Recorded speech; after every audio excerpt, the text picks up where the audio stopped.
तालाया हो लाला अपना आलोक जी के विजय बनंजर चाची एही जगहिया बटमिए दबंजा चाची चोर बदम समन के तिकथ दिहल जाला भैया राति खानी तुरल जाला तालाया हो ला जी तो आप किसके लिए गीत गा रहे हैं? आलोक जी केकरा खातिर गीत गाओ तनी? आलोक जी लेके का नाम बा राउर?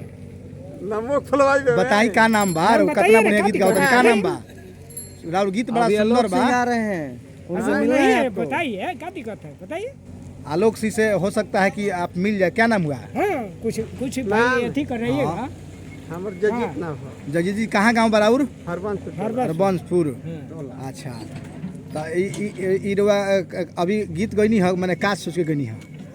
तो ये सोच के गाने है कि मैंने रौरा जौन गीत गइलानी कि चोर बदमाशन के टिकट दिहल जाला तो और पार्टी जो विधायक के टिकट देवेला उ चोर बदमाश के दे देवेला।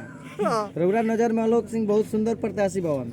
हाँ रौरा गीत के माध्यम ये बा तो रौरा ये चाहते कि सबनी से बढ़िया बनी भलुनी धाम दूसरा पर सुनाइए एगो। रउआ मौजूद बानी। फिर अच्छा सुनाई गीत अरे सुनाई। आलोक भैया हाथ जोड़ी करेलन रजिया सिरावा नेवावेलन आलोक भैया हाथ जोड़ी करेलन रजिया सिरावा नेवावेलन एही जगहिया बटमिए दबैया चाची अपना आलोक जी के विजय बनैया दीदिया हाथ जोड़ी करेलन रजिया सिरावा नेवावेलन अपना गैस सिलेंडर पर बटम दबैया चाची अपना आलोक जी के विजय बनैया चाचा हाथ जोड़ी करेलन रजिया सिरावा नेवावेलन वाह भाई वाह।